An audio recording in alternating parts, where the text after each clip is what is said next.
Good morning, everybody. It's 10 o'clock, it's Wednesday, and welcome to our latest free webinar 12 easy touch points that will turn your clients into advocates. In time honored tradition, we're going to hand over to Dan first of all for a bit of housekeeping. Thanks, Phil. So, sure thing, a few housekeeping points from me.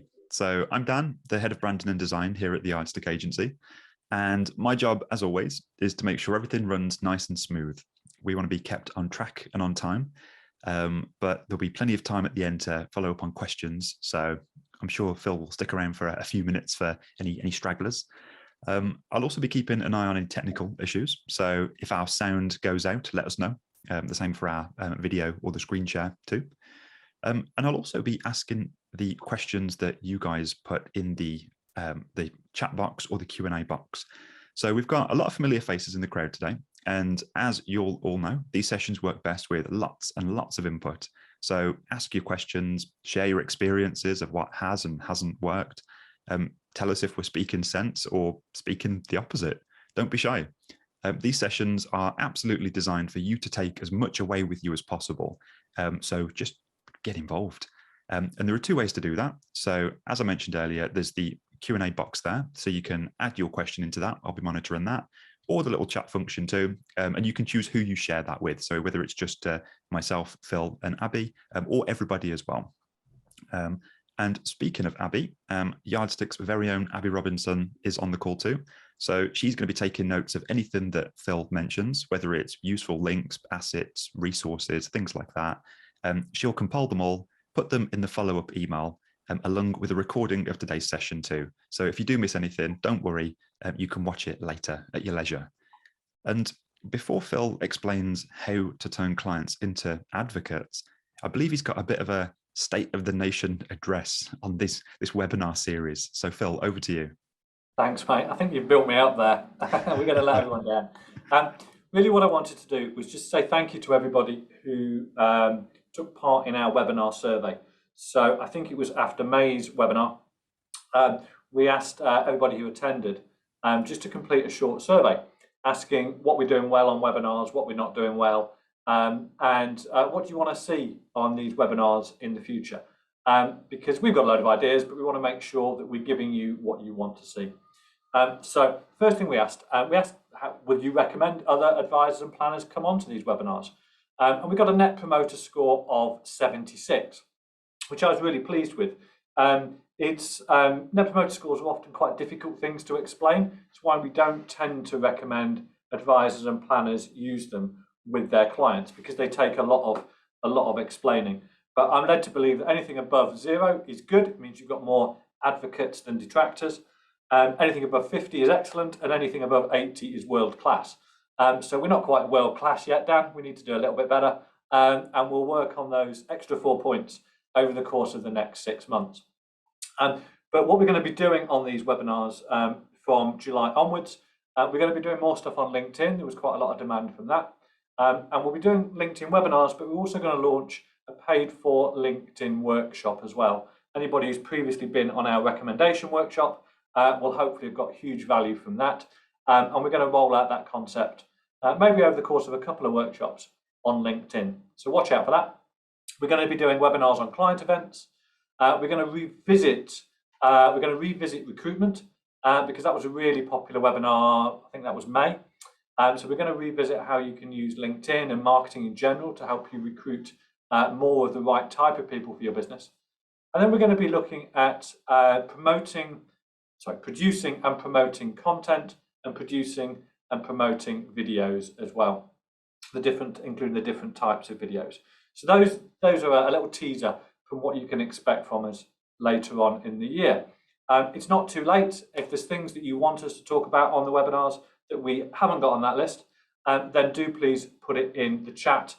We'll be happy to try and add that in as well. But as I say, just want to say thank you to everybody. Really pleased to have our net promoter score came out. Shows that these webinars are adding value, and those are the sorts of things that we're going to be talking about in future events.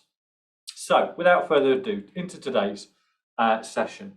And as Dan says, please do question, comment, share what likes for you. I think the webinar we did on recruitment and marketing, there was some really good practice shared among everybody who was on the call. So please do share what works for you. I'm going to be throwing a few questions out there again today as well. And do just put some answers in the chat, that would be great. And we don't have all the answers. We've got a few, but we don't have them all. So if there's something you think we could add into this presentation, something that works for you, that could work for your peers, then please do mention it, because we can all learn from each other that way. So I'm going to start with a definition. And we talk a lot about suspects, prospects, clients, and advocates. So I just want to deal with this straight away with a definition. And forgive me, some of you may have already seen this. But this is a journey. This suspect, prospect, client, advocate is a journey we want to take people on. Now, a suspect is somebody who knows you, but you don't know them yet. So they might have been recommended to you by an existing client. They might have been recommended to you by a professional connection, seen something that you posted on social media, received your newsletter, been on your website, even driven past your office. But they know you. They think you might be the person who can solve their trigger. Remember, your trigger is the reason why the person needs financial advice, financial planning. It's the problem that they want solving. It's the aspiration they want to achieve. So suspects are people who know you, but you don't know them yet. The prospect is a suspect who's made contact. They've filled an online form out, they've walked into your office, they've sent an email, they've picked up the phone. But they've got in touch, and you're starting to have the conversation with them about whether you're a right fit. Are you right for them, or are they right for you? Client's fairly obvious, somebody who pays you for an ongoing service. And an advocate is a client who becomes an advocate, and they will literally advocate on your behalf. And in terms of advocacy, there are huge benefits, and we want to turn as many clients, well, we want to turn as many suspects into prospects, prospects into clients, assuming they're right fit, and then clients into advocates. And the benefits of advocacy are huge. Advocates, they give praise in public and they give feedback in private. So, for example, in public, what will they do? They'll leave online reviews. We talk a lot about Google and vouched for. And advocates will happily leave reviews on Google and vouched for. They'll appear on video for you. They're talking about their experiences of working with you. They will talk to prospective clients as well. You know, occasionally you might have a client or prospect who is a bit on the fence about whether to proceed with you for whatever reason. Get them to talk to an existing client about the benefits of working with you. Something we use quite a lot here at Yardstick. And prospective clients will be very happy to pick up the phone to existing clients just to understand how it works, the benefits of working with you. And of course, it's your advocates who will be happy to have those conversations. And then they'll come to client events as well. It's brilliant having existing clients come to client events, especially when you've got prospects there. So if you imagine a table at a client event, and you might have somebody from your business there, you might have a couple of existing clients, a prospect and a professional connection. That prospect and that professional connection are going to talk to those existing clients. And the existing clients will talk about the benefits of working with you. So advocates will give praise in public through online reviews, videos, etc. Just as beneficially, they'll give feedback in private as well. And that feedback might be things you're doing well, things you could improve on. And I mean, our best advocates at Yardstick will praise us to the hill in public, and in private they'll come back and say, actually, this is really good, but have you thought about doing this, this, or this? And that's really valuable feedback. And you can get it from your advocates in one-to-one conversations. Client boards, I'm seeing a lot of firms use client boards where they'll get 4 or 5 clients together, maybe on Zoom, maybe over a meal, maybe over a drink or a coffee. And we'll start talking about the business and the things that they can do to improve the business. And of course, client surveys. Client surveys are a fantastic way of getting feedback in private. So advocates will give praise in public, give feedback in private, and of course, they'll recommend you to other people. Really, really important. So how do we understand how successful we are in turning clients into advocates? Now, one of the things we need to remember here is that client retention doesn't equal client advocacy. So just because somebody is staying with you doesn't mean they will advocate on your behalf. And there are plenty of other examples of this in our wider lives. For example, I know who Yardstick bank with, clearly, and I know who I bank with personally. Am I changing banks? No. Would I advocate and recommend either of them? Equally, no. Think about in your lives, your back office system. Would you go to the hassle of changing your back office system? Yes, no, maybe. Would you advocate on their behalf? There'll be a bunch of you out there who probably won't change your back office system, probably won't advocate on the behalf of it either. So we need to be aware that client retention, people staying with you, and financial advisors and planners have very high client retention rates, doesn't equal client advocacy. And we've got two options to understand what proportion of your clients are actually advocates. The first is what I would call an accumulation of evidence. So you would look at your recommendation rate.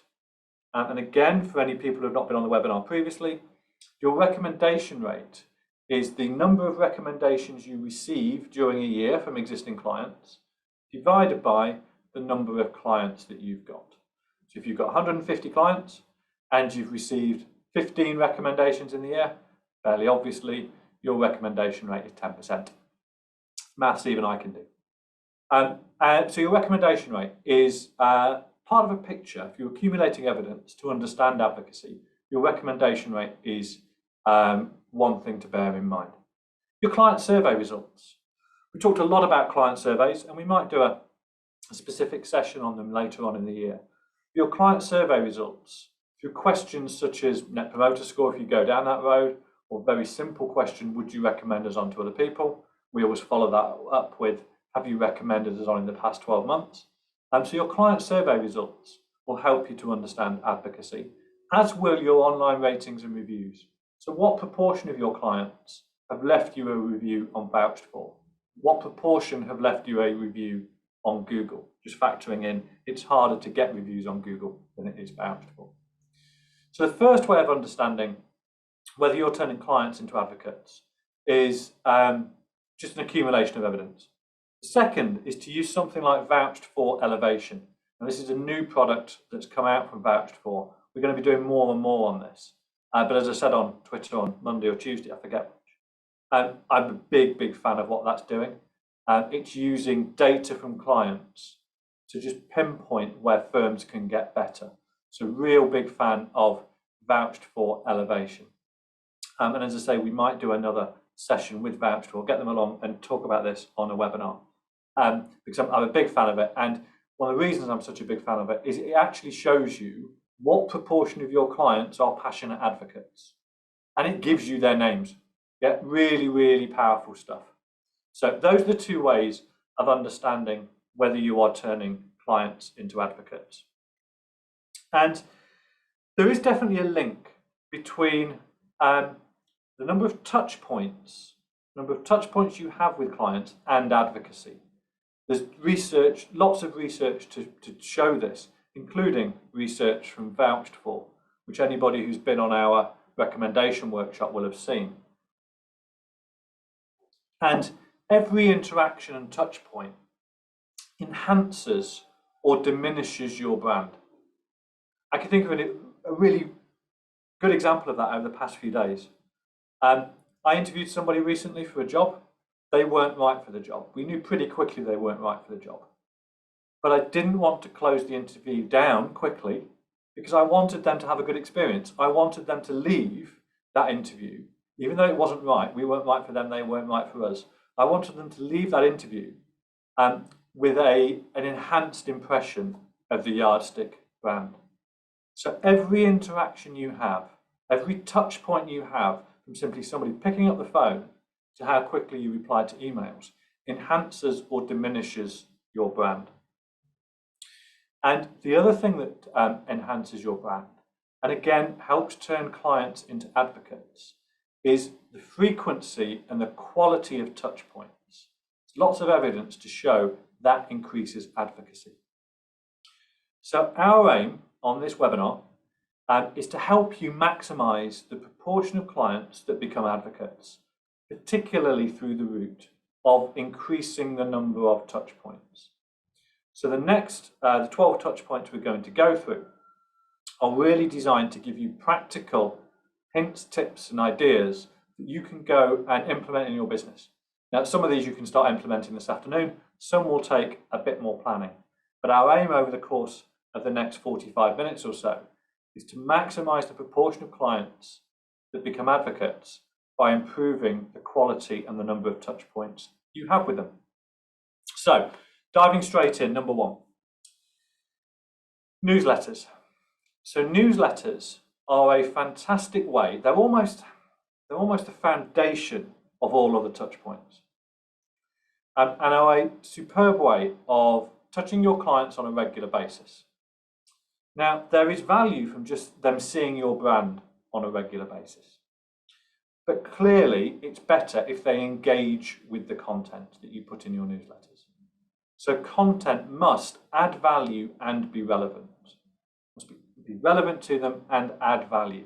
And if you get it right with your newsletters, you will add value, you will demonstrate expertise.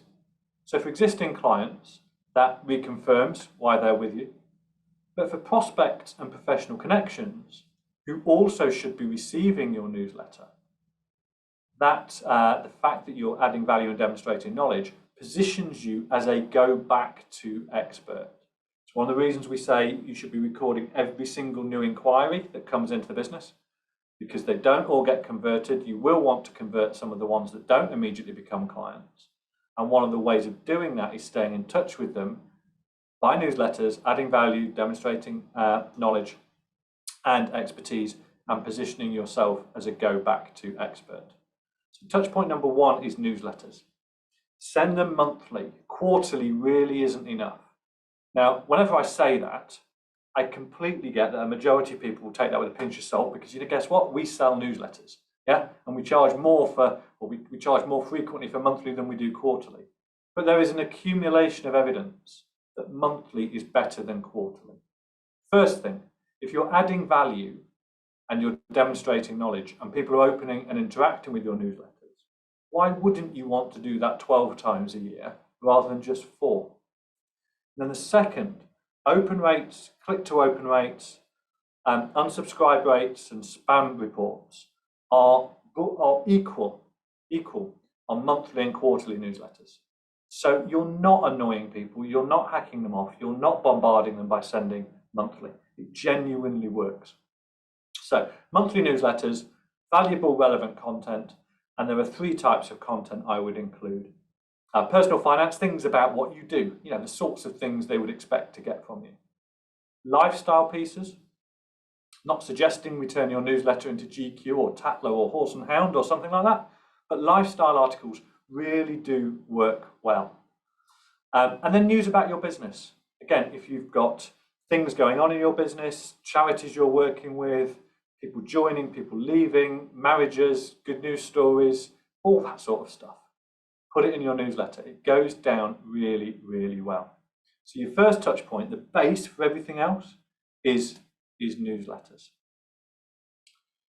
The second, how you follow up your review meetings. Now, I'm going to use review meetings just as a general catch-all term here.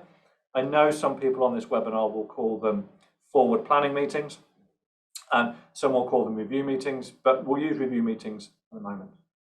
Now, we know, again, from Vouch4's research, that 2 things really move the dial in terms of advocacy, really improve advocacy. First one of those is making sure that clients know, or clients couldn't be more confident they are on track to achieve their goals. They couldn't be more confident that they're on track to achieve their goals.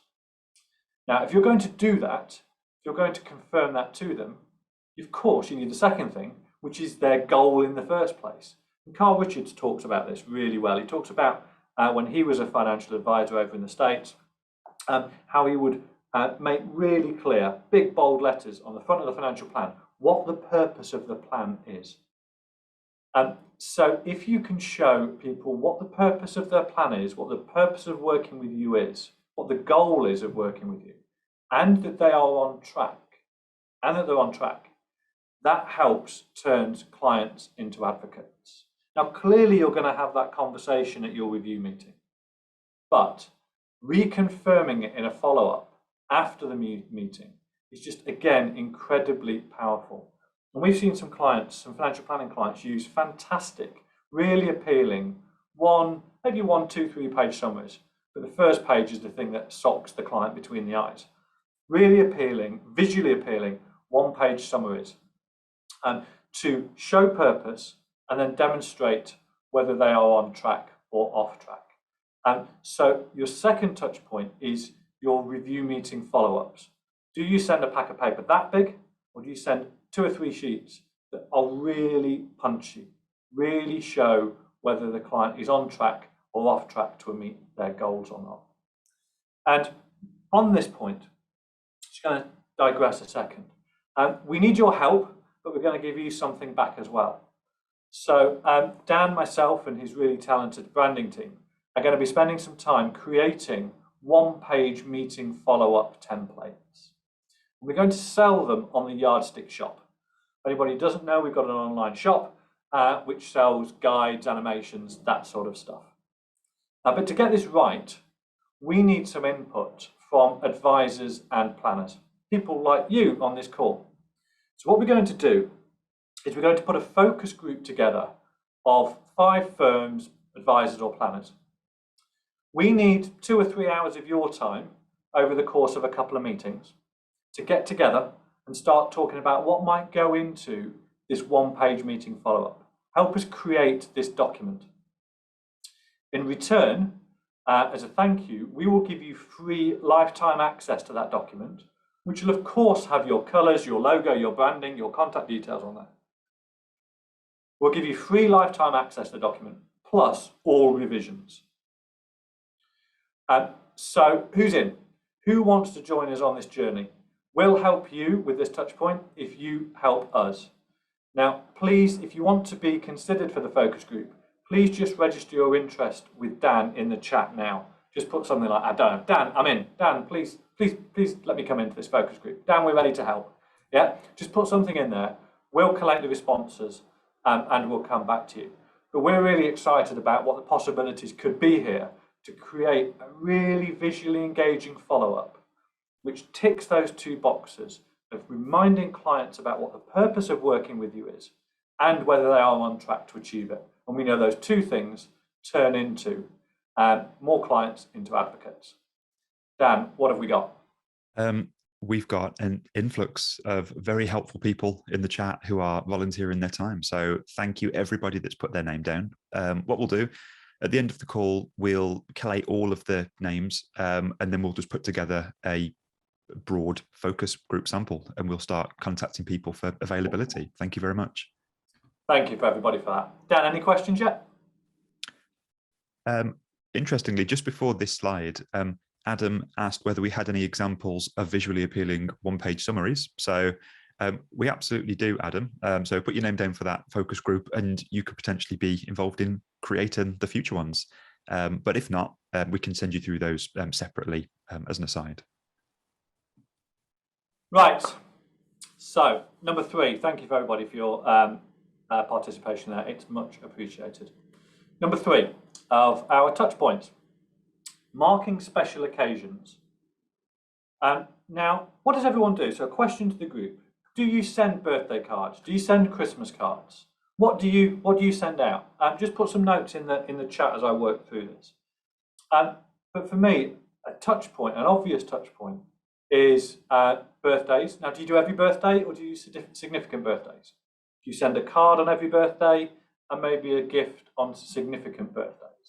I think every firm needs to make their own decision. Personally, Dan might shoot me down, but personally, I'm not a fan of corporate branded birthday cards. I would much rather, Dan, what do you think? I'm not going to shoot you down on that now. I think that I've seen examples of them been done exceptionally well. Where, for example, we've got a client in London who do Christmas cards, and they introduce their branding into it, and it's always really well done. There's always a concept, and it's always got a design to it.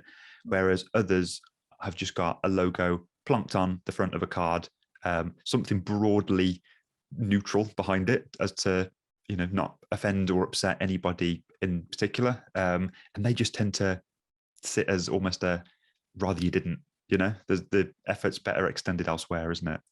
Yeah, absolutely. And I would much rather see a nice handwritten card, handwritten envelope, and some time and care taken over it, as opposed to just a corporate card in the post. Notwithstanding that they can look good, like you say, Dan, if the logo is introduced in a subtle way. So start thinking about what could you do on birthdays. Could you, let's say, send a card on just normal birthdays and maybe a small gift on significant birthdays, but maybe do something to mark birthdays, anniversaries, their marriage. You probably know when they got married. If you don't, then it's easy enough to find out. So again, you're probably not going to send them an anniversary card every year, but on significant anniversaries, I think it's maybe fair to mark that. And maybe a relationship with them. So every year, Dan reminds me of the day we first met in a Starbucks in Derby. And Michael, who's head of digital, does exactly the same. And we have a little chuckle about it's the 50th year of our relationship together or whatever. But you could mark the date that your client became a client. Maybe, I don't know, you've been with us 10 years now, a thank you card. I hope we've helped you over that time. Maybe a small gift as well. There's something to mark your relationship with them. I've never seen an advice firm do that.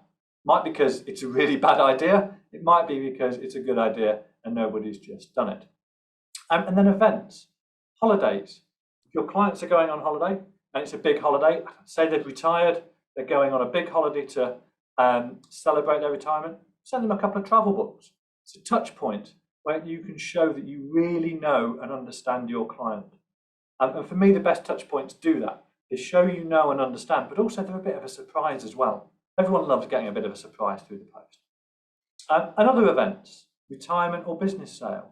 They're positive events. Bereavement, clearly not so positive. But again, important that you mark that. So have a look down that list. Think about what you could do to implement in the business. And there'll be other things as well.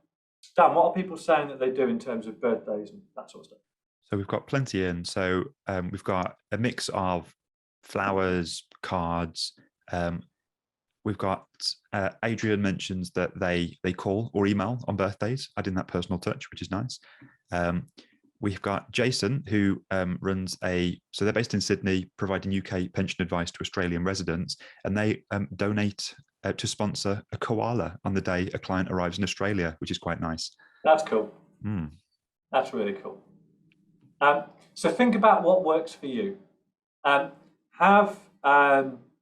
Use some of the ideas on here, and you'll have ideas of your own. But marking special occasions, I don't see many firms doing this. So you'll separate yourself out, you'll wow clients, you'll provide them with a really high quality touch point that's probably unexpected. And again, that helps turn clients into advocates. And really important that we don't forget the kids either. My 9-year-old daughter helped me write this slide. Writing at the weekend, and she came along and gave me a few ideas. So don't forget the kids either. Again, this creates two reasons for this really. Creates the client, their parents, your clients, will get to know about it. So another high quality touch point. But of course, depending on the age of the children, they're going to inherit your client's wealth. So intergenerational wealth planning is something that is really topical. And you clearly want to form a relationship with the children if at all possible. So think about when you could interact with the kids. Birthdays, always nice to pop them something or a present. Exams. My daughter's doing SATs soon. If you know about it and you know your daughter or your client's daughter or son is doing SATs, GCSEs, A-levels, then little note to your client to say, hope they're okay, thinking about them during this time. Your client's children passing a driving test, leaving school, graduating from university, all opportunities for you to mark the occasion. And then clearly as they get older, weddings, children, etc. just so think about how you can market, how you can mark special occasion in your clients' children's lives. Yeah, it will impress your clients and get you closer to the children. Number 5, ad hoc messages. Now, spontaneous, there's a couple of ways of doing this. Spontaneous but planned check-ins. So ideally, you should be checking in with your clients in between your review meetings, your forward planning meetings. And of course, these can be scheduled. So you can schedule them in your back office system, in Outlook, or whatever you use. But make it feel to the client like it was a spontaneous check-in. And WhatsApp is incredibly helpful here.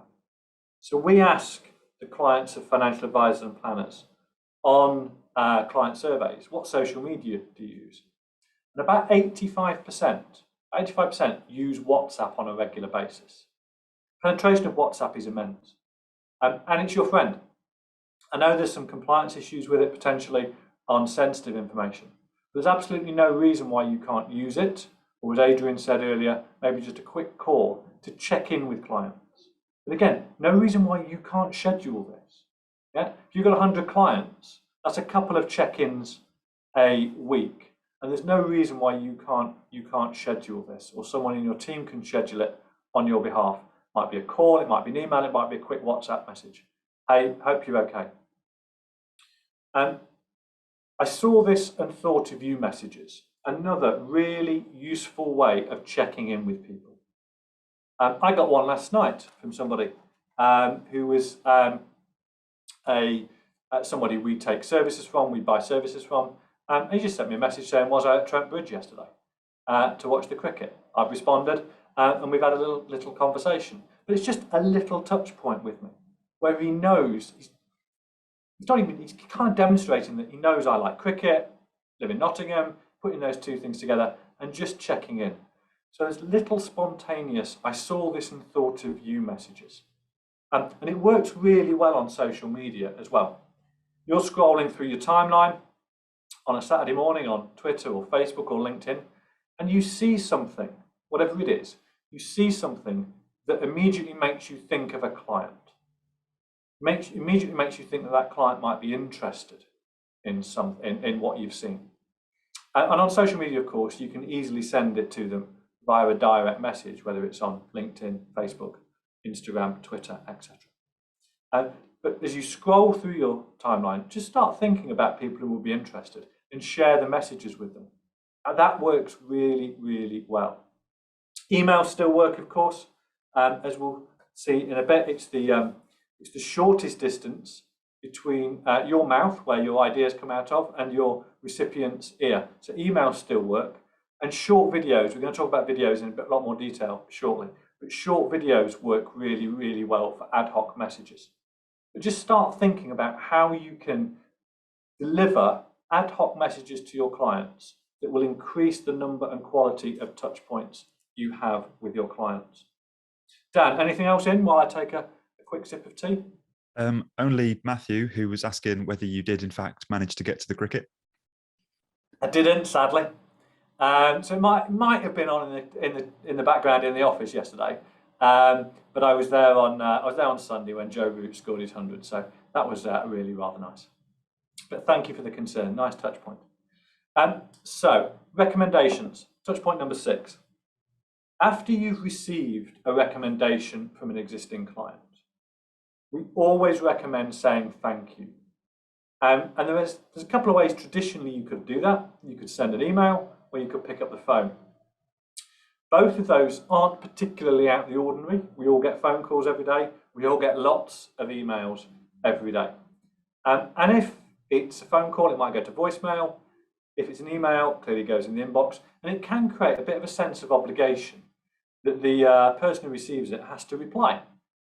So for those reasons, and because we'd like to stand out and create a really high quality touch point, we recommend sending a thank you card after you have received a recommendation.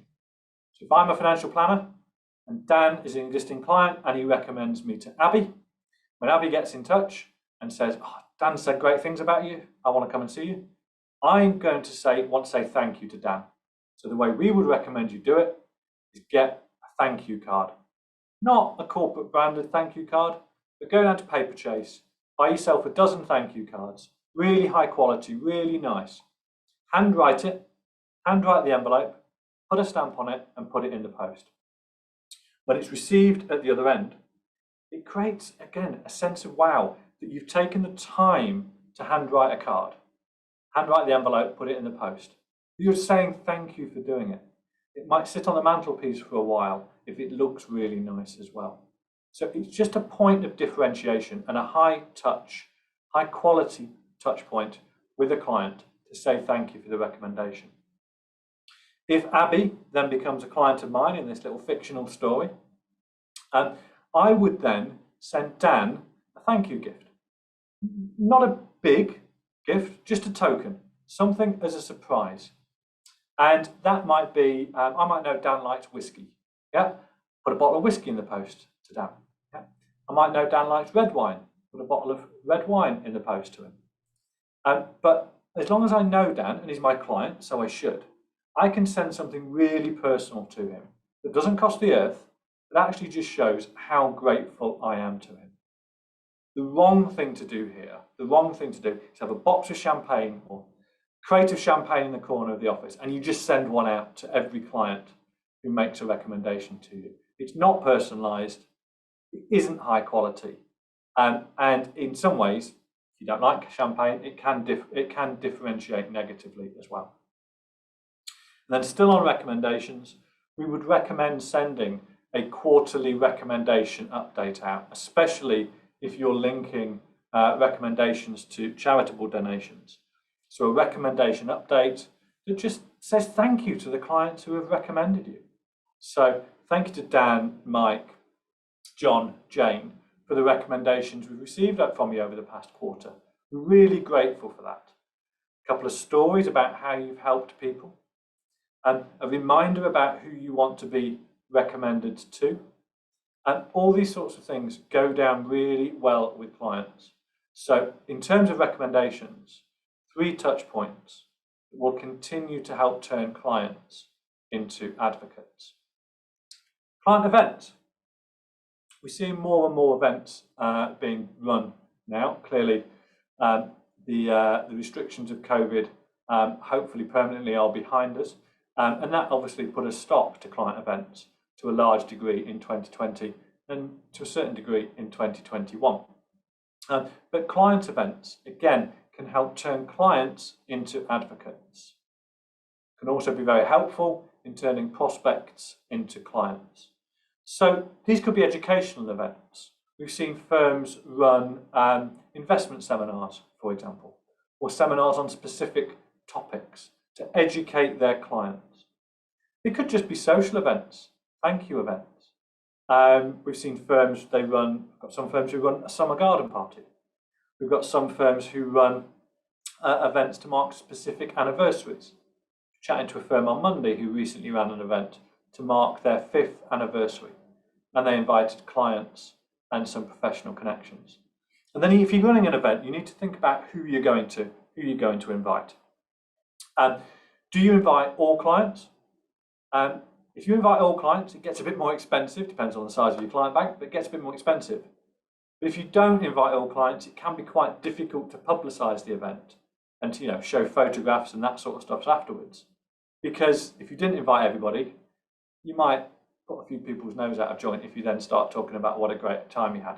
You just need to think about that, whether you invite all clients or selected clients. Invite your professional connections as well. And think about +1 events. We've seen quite a few firms do really well in turning prospects to clients by running client events, but they're +1. Simply because if I'm back to my fictional example, if I'm a financial planner and Dan is my client, I invite him with a +1, he might bring Abby along. Now, he's probably going to recommend me to Abby at some point in the future anyway, but that might be 2, 3, 4, 5 years away.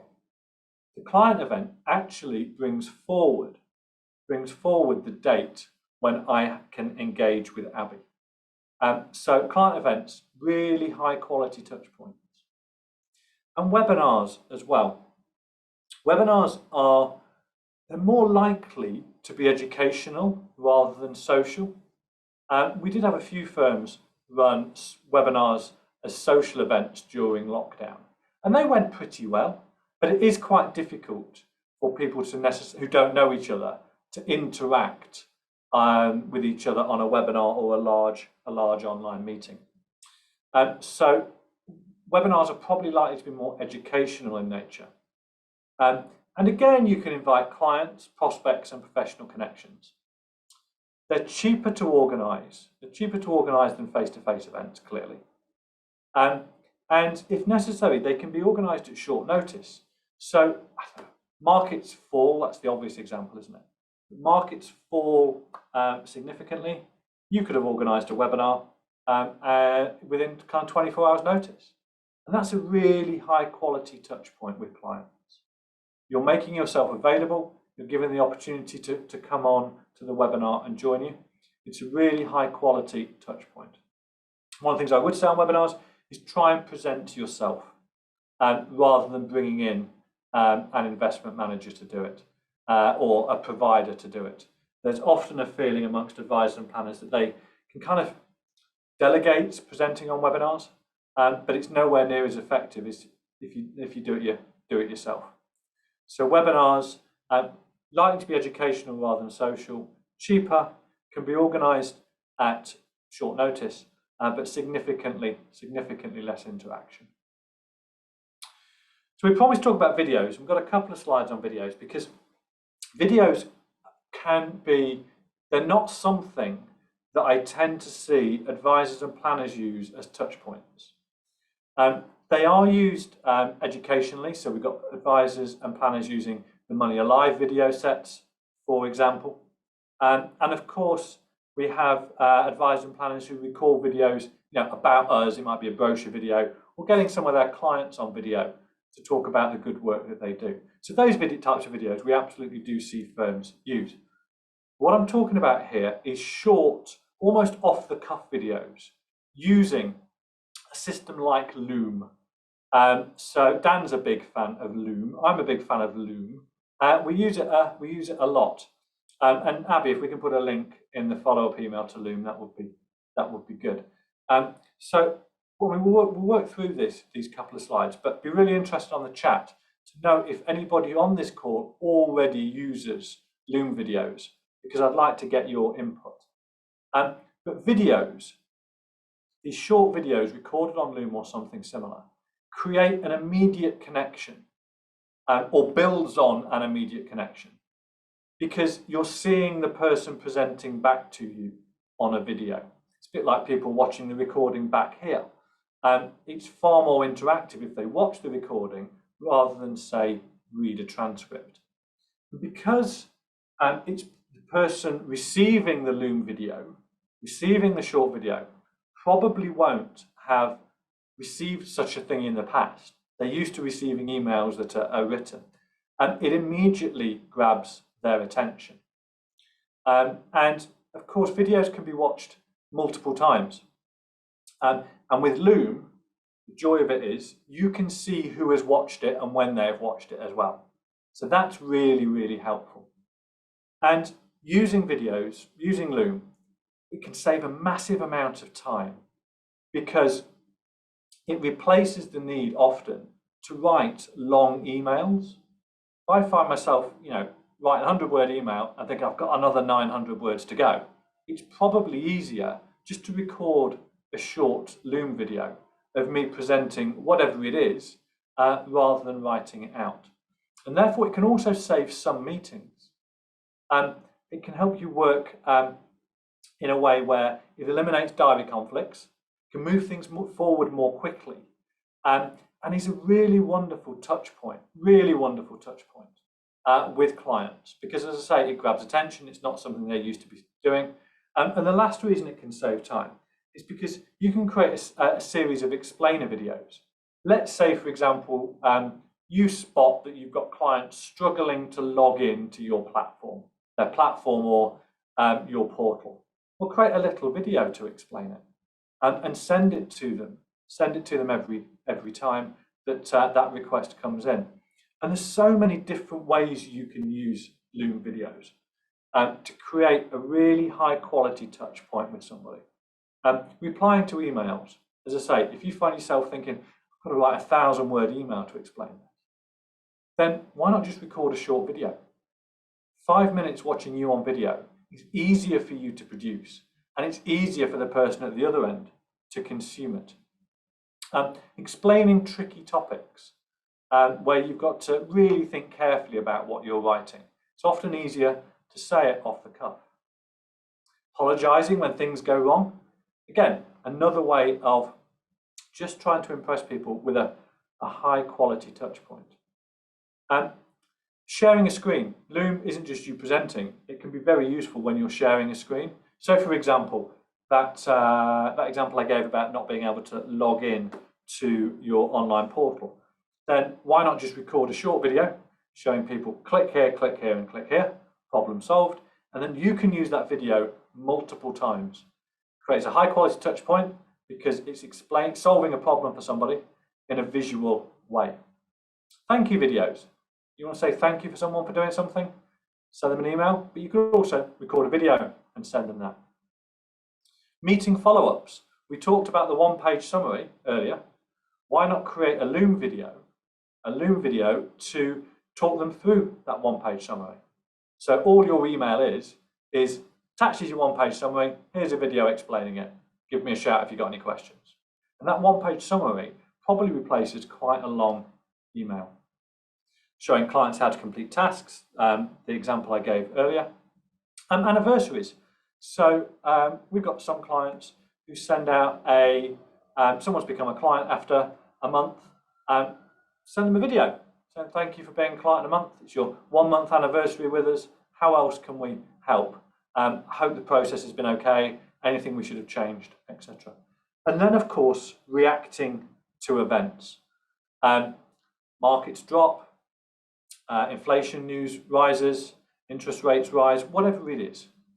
Pandemics, dare I say it, but whatever it is, record a short video. It works really, really well. I can think of one planner, I can't remember if Andrew's on this call or not. A few weeks ago, when markets were extremely volatile, one Monday took himself into a room and recorded the Loom video on his phone and got it out to his clients that day.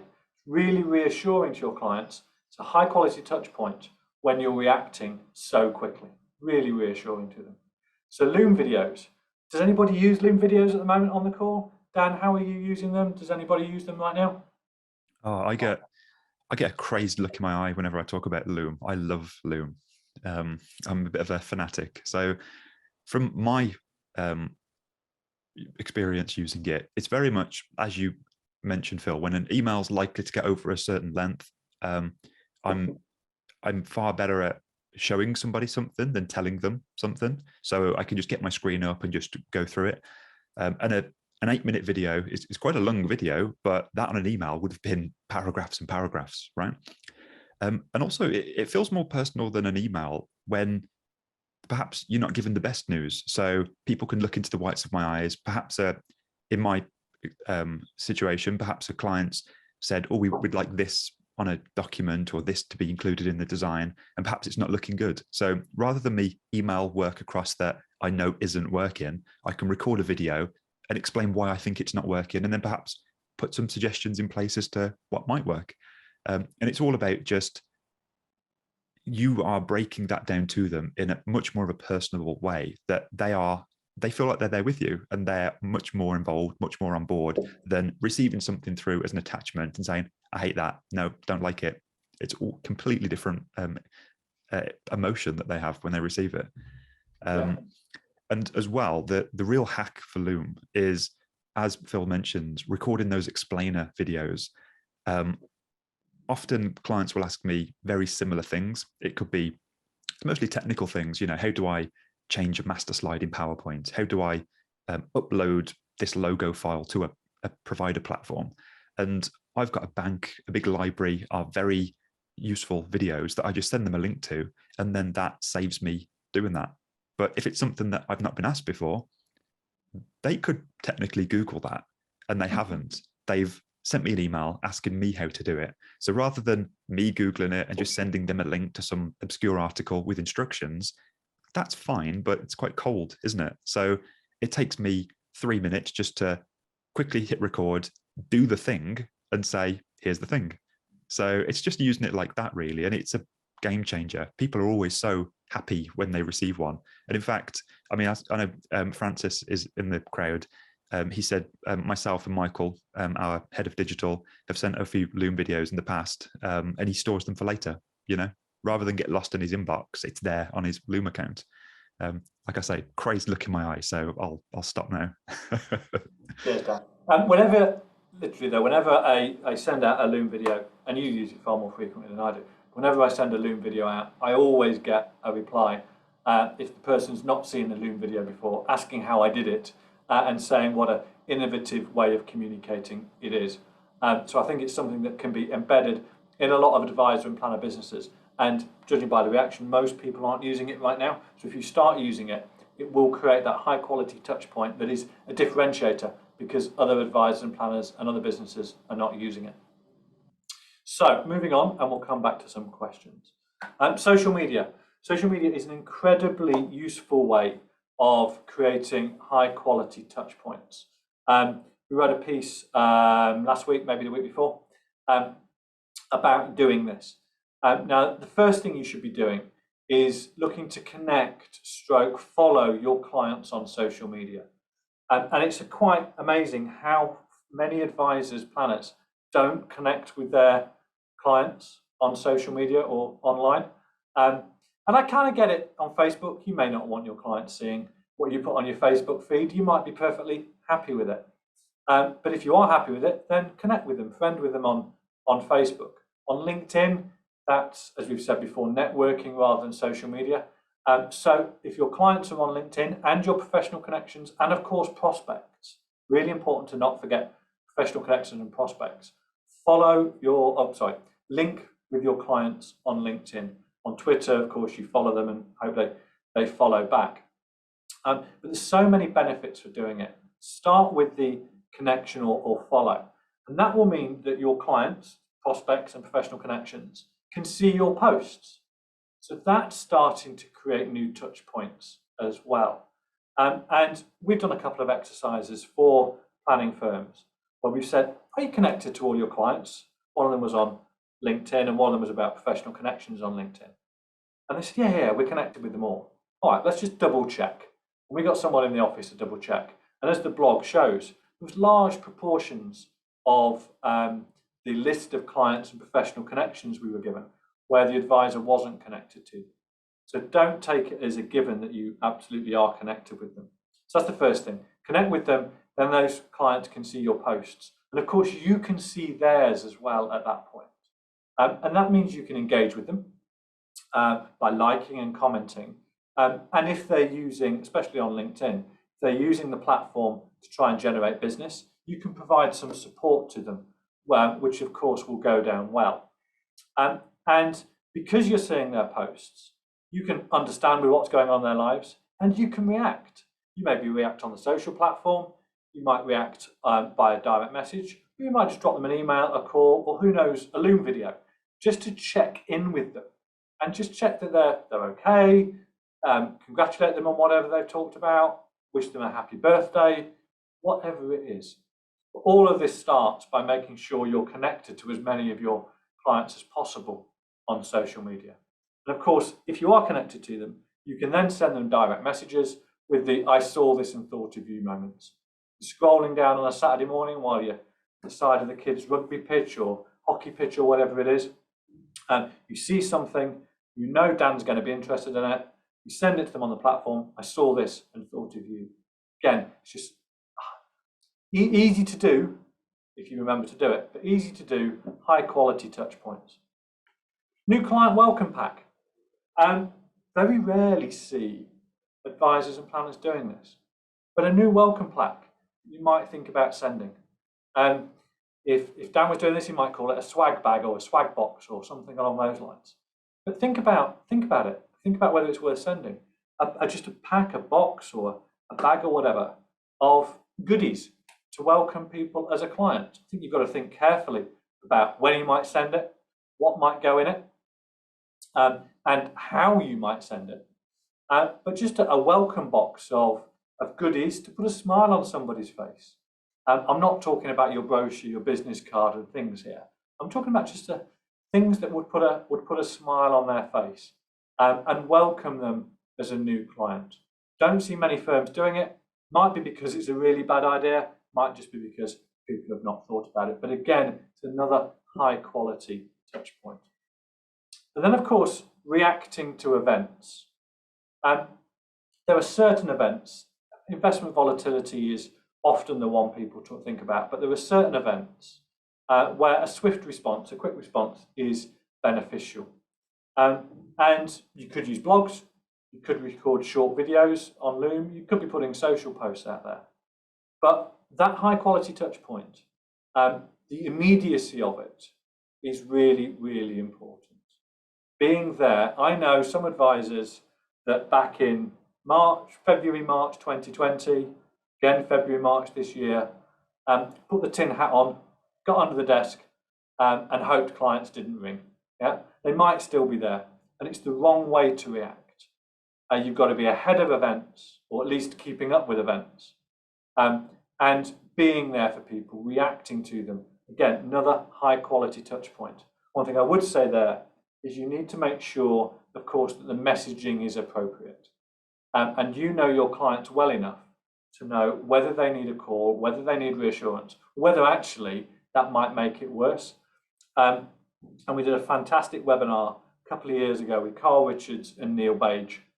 And we'll put that video in the follow-up today. I can't recommend that enough. Carl and Neil were fantastic, talking about how you react when markets fall and preparing yourself for the next time it happens. Really, really brilliant. They were really on form. And I recommend you watch it. So those are the 12 touch points. Those are the 12 touch points that will add value, will hopefully wow clients, and will help to turn them from clients into advocates. And hopefully it's given you some ideas of things you need to do. But you also need, whatever those ideas are, you also need to do some of the groundwork. And that means for each client, I think you've got to understand their short-term plans. You know, where are they going on holiday? Yeah. What do they enjoy doing? What's happening in their children's lives? What's happening in their lives? So if you understand their short-term plans, you can then react to them. What are their likes and dislikes? If you're going to send a gift in the post to mark an anniversary or birthday or receiving a recommendation, you're going to send them something nice. It's got to be something they like. Yeah? And that makes your life easier if you've got a list somewhere of their likes and dislikes. And some of the firms that do this really, really well will have a section in their back office system. Whatever it is they use, they'll have a section in their back office system to record what's going on in their lives, their likes, their dislikes, things about the children, their anniversaries, their preferred social media channels, where are they? As well as how the client reacts during times of market volatility. So this brings, you've obviously got a know your client, KYC obligation from a regulatory perspective, but this brings it up to a whole new level, and really important that you do it. And we can do it by using a whole range of sources of information. That might be conversations you have with your clients, formal conversations at a review meeting, informal conversations over the phone or wherever they may take place. Your client survey provides you with a whole range of information to help you do this, as do your client's social media posts. Yeah, someone posts looking forward to holiday in a couple of weeks' time, taking that COVID test to make sure I can go. That's useful information that you can use to create those high quality touch points. And then just their events, data about their events, dates in their lives, anniversaries, that sort of stuff. Put it on your back office system and then use that information to create those really personalized wow moments. And then finally, we just got to remember why you're doing this. You're doing it to deepen the relationships you have with clients, to create those wow moments that's going to turn them from a client into an advocate. It isn't easy. There are some of these things you can do in the business right away. But the first thing I would do is to create a baseline for your current advocacy. We talked about the two ways of doing that, using the vouched for elevation or using the accumulation of evidence. Then agree in the business what touch points you're going to use. What are those things we've talked about today? Other things that you might have thought about? What are the touch points you will use in your business? And develop a mini plan for each to make sure they get done. Those firms that do this well are the ones that build processes and stick to them. Then record all new inquiries, because touch points are for prospects as well as new existing clients. Your touch points will help turn prospects into clients. And if you get them right, they'll move them into advocacy more quickly.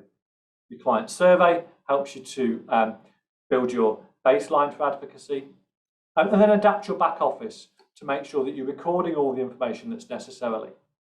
And then regularly revisit this. You create the baseline, regularly revisit it to see whether the things you're doing are moving the dial and turning more clients into advocates. So I really hope that's given you some insight into why we need to turn clients into advocates, the benefits to doing it of your business, how they will give feedback in private, will give praise in public, and of course will recommend you on to other people. Hopefully those 12 ideas have given you things that you can go and implement in your business, either today or over a longer term as part of a plan. And then those next steps will have given you, well, the next steps, things that you should be doing. We've run over time by a couple of minutes. So if anyone wants to stay in touch with us, there's our website, theyardsticagency.co.uk. Come and connect with me on LinkedIn. We regularly put videos and marketing hints and tips on there, and the same on Twitter. But as I say, aware that we've overrun by a couple of minutes, but really happy to hang around and answer any questions that we've got. So back over to you, Dan. Thank you. So just wanted to, Sabina missed touch point 3, and an eagle-eyed Mike pointed out that it was birthdays and marking special occasions. So thank you for that, Mike. And as Abby mentions in the chat there to you, Sabina, if you missed that section, you can catch up with it on the recording or the slides that we send through on the follow-up. Then we've got a question from, let's take a look. There we go, Ravenska, who says, we have 3 different types of clients: transactional, standard, premium, and then new inquiries. Do you think we need to send the newsletter to all of them or just one type of specific clients? 100% all of them. If your newsletter is adding value, demonstrating knowledge, positioning you as a go-to expert, or reinforcing that, I can't think, I might be wrong, and like all things, I reserve the right to be wrong, but I can't think of a reason why you wouldn't send your newsletter to all your clients, prospects, and professional connections. Brilliant. Right, so Glenn asks, simple CRM, any thoughts? We've got a comment in from Jonathan saying that Glenn should look at Zoho. I'm aware that that's probably enough for a webinar in its own right, isn't it? But what are your thoughts on that, Phil? Yeah, my knowledge of Zoho is zero, but we use Pipedrive, and we have a few clients who use Pipedrive as a really simple CRM. Excuse me. The entry-level cost of Pipedrive is about £11–12 a month, something like that, and it works really well for managing relationships, managing the sales process up to someone becomes a client. It doesn't do the bit where the regulatory management. So we have some firms who use Pipedrive up to the point of someone becoming becoming a client, and then a system like IO afterwards. But Pipedrive works well. Brilliant, thanks. Great question in from Sam, who asks, does marketing to prospects need anything obtaining from a GDPR perspective? This is, again, could be a whole other webinar, but there is a myth out there that you need consent to be able to market to somebody. If you need to make sure that your privacy policy has legitimate interest in there as one of the legal bases for processing their data. Processing the data might be, for example, an email. And if you've got legitimate interest in there, and if challenged, you can prove that you have a legitimate interest. You just didn't go and scrape their email address from Google or something like that.